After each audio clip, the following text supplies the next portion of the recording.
Arsenal drew with Spurs, but what did we actually learn from the game? Well, one thing we know for certain is that Spurs are definitely better this season, but Jon Mackenzie, are Arsenal a bit worse? Well, one thing that they are worse at is actually building up through the centre of the field. Why does that matter? Because the centre of the field is where the goals are, and if you can get the ball built Even in build-up? Even in build-up. So if you can move the ball through the thirds in the centre of the field, you're going to be more likely to be able to access the penalty area in more dangerous ways. Can you prove this theory with some sort of graph?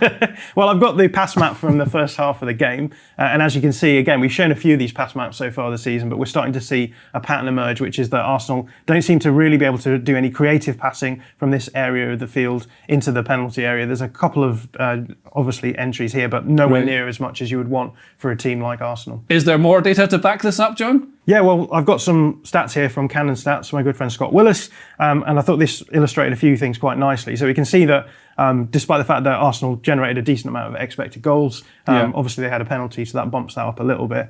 We can see this is comparing the data to the game yesterday, those are the red dots, to the other games that Arsenal played this season. And we can see when it comes to progressive passing and progressive carrying that the game yesterday was actually much lower than all of the other games in terms of progressive passing and a little bit lower in terms of progressive carries as well. So clearly there's something happening here which is stopping Arsenal from being able to move the ball down the field as much as they might have wanted to against other teams. So what is happening then? Is it something Arteta's changed, or are teams stopping them from building the way they want to? Well, I think there's definitely been a change in the way that they're doing build-up. Show me the difference. So there's definitely been a change in build-up, because last season what we saw was generally an inverting fullback, the rest of the back line shifting around and forming this shape. And obviously, by overloading the centre of the field, you're going to be able to build through the middle. So this approach is obviously designed in order to get the ball built up centrally in particular. But what we've been seeing since Declan Rice came in is that Arsenal had a slightly different attitude sometimes to build-up moments. In part, I think that's because Declan Rice hasn't played in this kind of system before, so he's a little bit uncomfortable with receiving the ball back to goal, which is what you often have to do in this kind of build-up scenario, because you're going to be playing inside the block, and the idea is that you can move the ball through lines of pressure by receiving the ball to you, turning, and then moving the ball on. But we can see there's a few instances in the game where we'll see actually Declan Rice moving out into a wide area, and then Ødegaard dropping in to help with the build-up. Well, this is the thing I noticed, I was saying to you earlier, is that in pre-season it looked a lot like this was entirely deliberate, so they're leaving just one person here.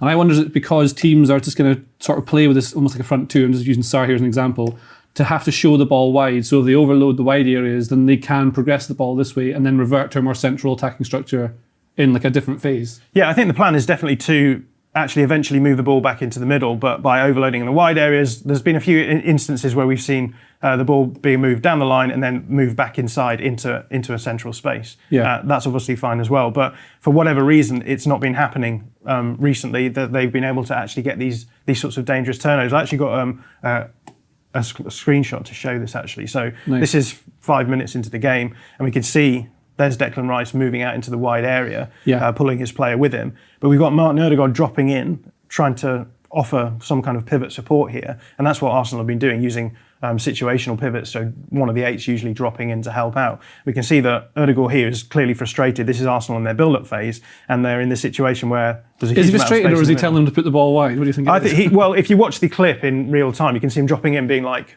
where is everyone? We expect to have some kind of support for the goalkeeper here to be able to move it through the lines of pressure. And so I think that there's clearly some kind of frustration here. And what we did see throughout the game was that Zinchenko was playing. So Zinchenko is obviously on the field here, but he's just much higher up the pitch in a wide area. Zinchenko did start inverting a little bit and attempting to cause those overloads in the middle in order to be able to build up. But the problem was is that Spurs had quite a good plan for actually stopping Arsenal from actually exploiting the central spaces. So how did Spurs do that then? Well, usually Spurs would press out of a 4-4-2 shape. You've mentioned already that a lot of teams like to get these front two pressing out onto the back line. And Ange Postecoglou has done that traditionally, actually most of the season so far, but also when he was at Celtic as well. And the idea is that you're able to cover the pivot players in particular by doing this. One of your midfielders pushes forward, so Maddison pushing into the front line, and then you have the other two midfielders forming a two behind it.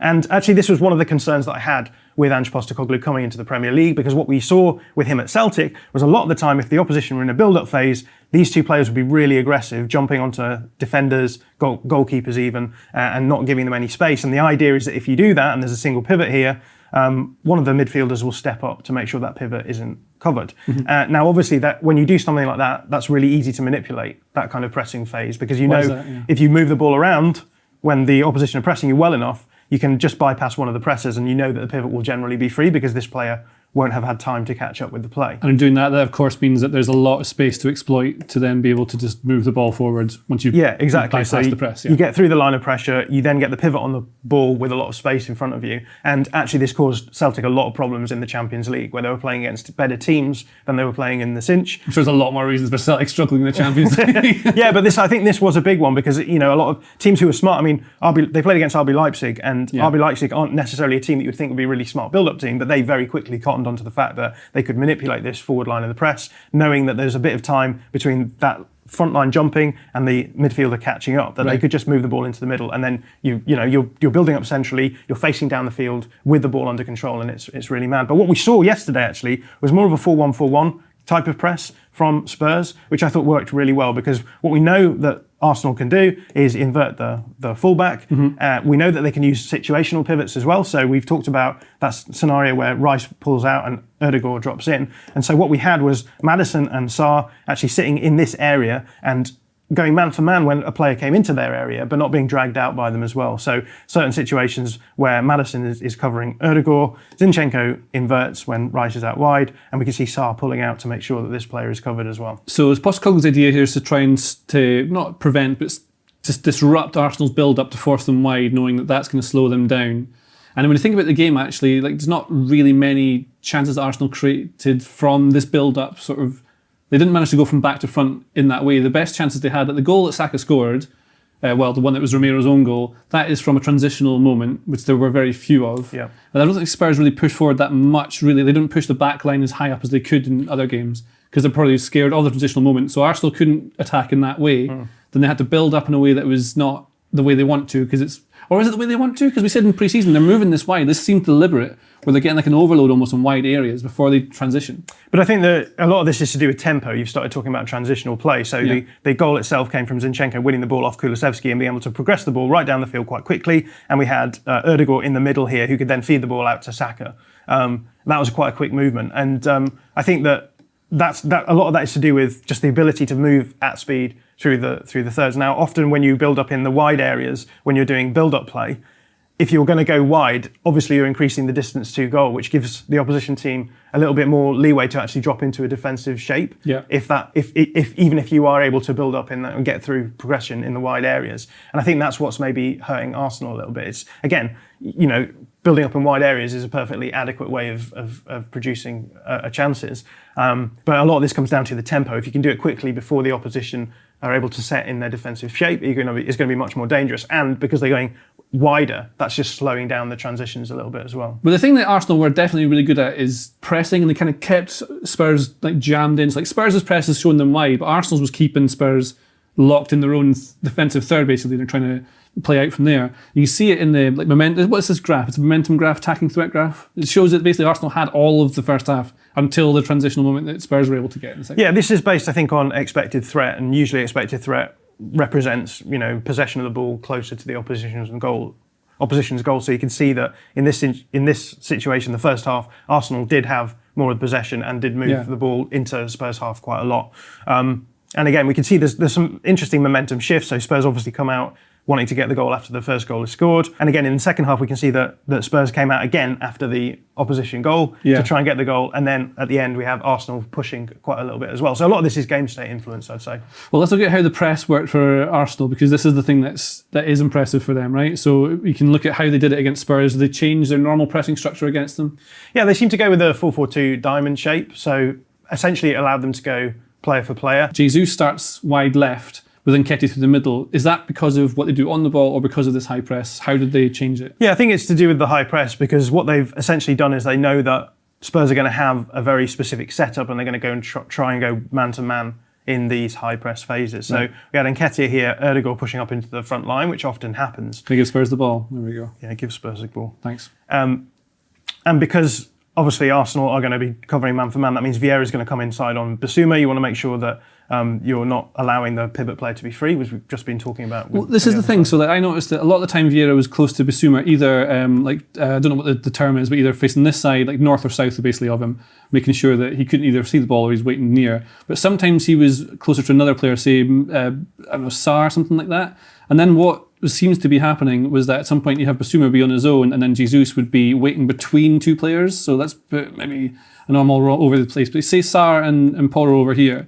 So Jesus would sort of position himself between these two. He would just change the way he's standing so that wherever this ball was going to go, he couldn't offer there or there. And then the ball would go into Bissouma, which is the trigger for him to press him and nip it in. So that's a deliberate thing, is it? I think so, yeah. So the idea was that they were roughly sort of, as we say, player for player, because they knew this shape was going to happen. They didn't want the easy build out, but there was a lot of flexibility in there, as you've already said. So there was a few situations where, for example, Maddison comes in, doesn't he, and drops in at one point. Yeah. And Jesus is able to lose, again, as you said, he's able to lose his marking responsibility and nip in, and actually ends up with a very good chance because he wins the ball back as well. So can you only do that with a player like Jesus? I was thinking this because he's so good at being able to, Pep Guardiola always talks about how he's amazing off the ball. He's at the best pressing forward in the entire world or something.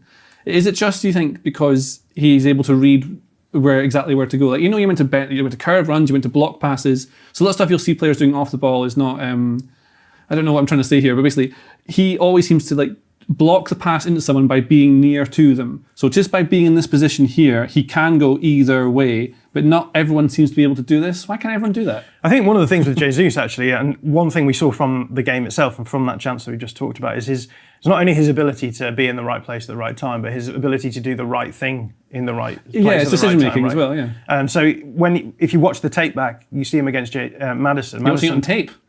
Yeah, on the old classic video reel, yeah. Mm-hmm. Maddison rolls the ball out a little bit, and Jesus actually takes a touch with the outside of his foot because he knows that in these situations, the ability to take the shot as quickly as possible is always going to be really overpowered. So if you get players who can win the ball back and take the shot as quickly as possible, that's when there's the most chaos in the back line. I wonder if he took the touch on his outside because it meant that when he nips in, he knows that Maddison will step in to try and tackle him, so you're going to get a foul. Yeah, that too. But he basically moves the ball wide with the outside of his foot, and it just sets him perfectly for the shot. Now, he obviously doesn't take a great shot, but doesn't seem to work out very well for him. Yeah, but the ability to do that over a long course of time means that more often than not, he's going to get into these scenarios where not only is he winning the ball back, but he's able to respond quickly once he's won the ball back, which is the most dangerous thing. Like, elite players are the players who can operate at speed. Do you know another thing that's interesting to me about this is I wonder whether, because they weren't always doing this, it wasn't always that Maddison or Bissouma were free when they dropped into this position. They did it every single time. I wonder if it was a tactic they knew this might happen, or Teta maybe planned this would happen, but they're told not to do it every single time, so that the one time they do it, they can surprise them and then balloon it over the bar. Yeah, I think so. And this is a team who've only been playing in this way for a few months, right? So I think Arteta should have told them to put the ball under the bar. Yeah, no, that would have helped, yeah. Yeah? I think that's definitely something that's going on. But sorry, I just missed that joke completely, sorry. It's not really a joke, it was more just... Yeah. Do you know the ball goes under the bar? Yeah, it goes in. Yeah, that's good. And then if you... Well, not always. If you do that more times on the other side... Yeah. Then usually you win.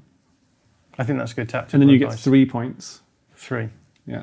But Spurs were very good also, and they were very brave when in possession, kept the ball. They were letting Arsenal press them and to play through them so they could create chances that way. What did Spurs change in that second half? We saw the momentum shifted in that little graph earlier. What is it they changed in your mind, Jon Mackenzie, that made them better in the second half? Well, I think what changed is that they went a goal down on a couple of occasions, so they had to be a bit more braver because they had to move the ball through the thirds to try and score goals. But they have some really nice structural tweaks that they can make in their build-up, which makes them quite hard to press, especially when it's player for player. So we know that they're going to have their two centre-backs here. But what they have in front of them, is particularly in the right-hand side, is the ability to overload to a certain extent and also cause problems because they are able to respond to one another's positioning. What I mean by that is, so usually you'll have Pedro Porro over here. In the build-up phase, you'll often see Pat Matar on the same line as Porro here. Yeah. And what that means is that, again, you're causing problems for the opposition team marking, because what's going to happen is that Porro's either going to go out wide or he's going to come inside, depending on how he feels is going to be more dangerous in the build-up. And Sarr is going to make the opposite movement. So if Porro goes inside, Sarr is going to move outside. If Porro goes outside, Sarr can move inside. So again, you've got these situations where what this is doing is one, making problems for the opposition's trying to mark you, but also it does create passing lanes as well. Yeah, there's one I really like that they do where you can go from like the goalkeeper, so you can basically fire the ball out from here to Sarr, who can then just lay it back, and then Porro can just ping it onto this guy, or maybe Basuma moves up or something like that. Yeah. It's like a circuit they can build basically doing that. Yeah. Another thing that they do as well is they have Maddison coming in too to help out and getting an overload on this side. Again, it's going to make it much easier for you to build up if you've got a lot of players around the ball. But what this does is this causes problems for the pivot player here as well. So if you can pull Rice towards you as Maddison, and you have Sarr moving out wide, so you're probably going to pull one of the other midfielders out as well, then it's going to generate this space here now that can be attacked as well. Now I've got a few screenshots here to show you how this looks in practice. This is the Spurs build-up phase. Here's the two centre-backs. We've got Porro here, and then we've got Sarr, as we said, on the same lateral line. As soon as the ball is played out and Porro responds to it, we can see Sarr going the other way. So Porro's going to pull out wide here because Romero's got the ball, and Sarr then moves inside. And then I've got a screenshot here. This is building up now the other way.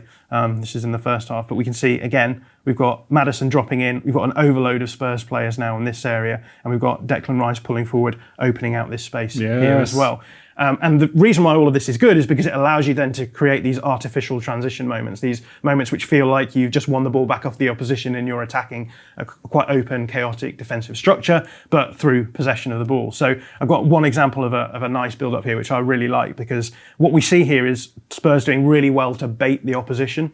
So in almost all the passes here, we've got players under pressure, which is obviously going to make the pass harder, but it's making the opposition move and creating that space. So here's Romero, he's going to ping the ball into Porro. We can see that Sarr has pulled out wide, so we've had that corresponding opposite movement, and what that's done is it's opened up that passing lane through to the middle, so the ball can be played in. Now Porro's he's under pressure, you can't see the players coming in, but he takes an immediate pass now out to Maddison. So what you've done is you've pulled Arsenal in on this side, and then you've quickly moved the ball onto the other side as soon as you've found that pass. Here's Maddison on the ball. He doesn't have a player on him at first, but what he actually does is he waits to play the pass until the opposition player is pressuring him. Again, that's pulling players forward towards you. It's making things more difficult, but it's generating a much better situation if you can get the pass away. Here we've got Porro running, pulling Gabriel with him. So again, creating that passing lane into the feet of Kulusevski. And we end up with this situation now within a few passes by being really brave in the build-up, where you've got a 4v4. Kulusevski on the ball, no pressure. He can find that ball through to Porro, who's running through. And what you'll see in the next slide is that all of the Spurs players have ended up in advance of their counterparts. This is the massive, this is why they're so brave in the ball. So sure enough, they're losing the ball, they're getting pickpocketed in quite dangerous areas. But if you just wait and bring players out towards you, then you get this opens up, especially against a team like Arsenal. The only way you can really get goals against them, this is one of the first times they've taken a point away at the Emirates, I think, Spurs, in a long time. Right. It's also one of the most, I would say, boldest kind of approaches they've taken. They're not just trying to push forward and have a go. They're even drawing them in to be able to create this space to get these chances, right? So it's just it makes so much sense to play. I don't know why everyone doesn't do this. I think you get beaten 5-0 sometimes is what happens, right? Yeah, and that's the gamble that you take on. But it's worth saying that, last season, Arsenal were generating these sorts of situations much more frequently because they were able to bait the press, move the ball through why the not center now? of the field. Well, I think because of what we've been talking about, there's a couple of things. And what was that? One of them was that oppositions are going to sit deeper against them now. So a lot of the games that we've seen at the beginning of the season, Arsenal have had to labour a little bit to try and generate chances because they're coming up against packed defences. Is that why they changed things then from last season, moving out wide, do you think? Because they know that teams will adapt to them, so they'll have them... Surely analysts will watch how they play and know what they're doing now anyway, so they'll have to keep changing it. I think that what happened over the summer is that Arteta looked at what had happened last season and decided that the problems were defensive frailties in turnover situations, right? So, which is always going to be the problem for possession teams. If you lose the ball, if you're going to be really aggressive getting your players forward, then there's always a possibility that you can get countered on. And so I think that was a big part to do with why they brought in Declan Rice. And when you bring in a player like Declan Rice, who offers an incredible amount of elite out of possession upside, you sort of have to play him as a pivot. And I think what they've been doing so far is trying to work out how they can get him playing in the way that you want a pivot to play for them. And I guess at the moment they've decided that the best way of doing that is moving into wide areas because, like we've already said, he likes to receive the ball facing down the field rather than back to goal. Right, okay. So you move him out into or outside of the block, so it's easier for him to do that. And I guess the big question is going to be in the long run, if he can't ever develop the ability to do that. Now he may be able to do that because we saw Rodri coming in at Man City and take a little while to get really good. Doesn't there's a possibility that will happen with Rice as well. But I think the big question is if this has such a big impact on the way that Arsenal are building up, has the project failed to an extent that they've done this summer, which is this reinventing the way that Arsenal are going to play. So what did we actually learn from the game? Well, we learned that Arsenal still have problems with building up the ball. Yeah, that's the first one. And it's having an impact on their ability to generate chances. They're not generating as many dangerous chances. And actually, if you look at the underlying numbers, if you actually take out penalties, Arsenal's expected goal tally is very much mid-table, which is, I think, a concern for Arsenal. Yeah. So that's 1, 2. Spurs are good? Yeah, Spurs are good and they can perform at the highest level, which was always the question that we had with them, I think, because, as we've said, they play in a really brave way. We had questions about their ability to be able to defend from the front. Yeah. And to be a really good team, you have to be able to control the ball in every phase of play. And I think this game really showed that they can control the ball out of possession against elite sides as well. So, yeah, there's still a long way for Spurs to go, but I think what we've seen so far from Ange Postecoglou is just an incredible ability to get the players taking on his ideas. And, I think... Do you know what I learned since you asked? What I learned is that Van de Ven's very good. Mm-hmm. I think he's a great player. There's like a couple of touches where he takes a little clever one to get away from someone chasing him. I can't remember the exact bit, but he's very good. And I thought Udogie was exceptional and is a fantastic left back. That's what I learned. Van de Ven's touch was on the 81st minute. Do you know what I mean? Yeah. So he takes it inside. That's so good. You want to check that one out. Basuma, excellent. Madison, very, very good player. What a lovely time to be alive. If you like this video, please consider subscribing to the channel. The Athletic is home to some of the world's best sports journalists, including journalists dedicated to each Premier League team, so every fan gets the coverage they deserve, not just the big clubs. And you can try it for free now for 30 days. See the link in the description.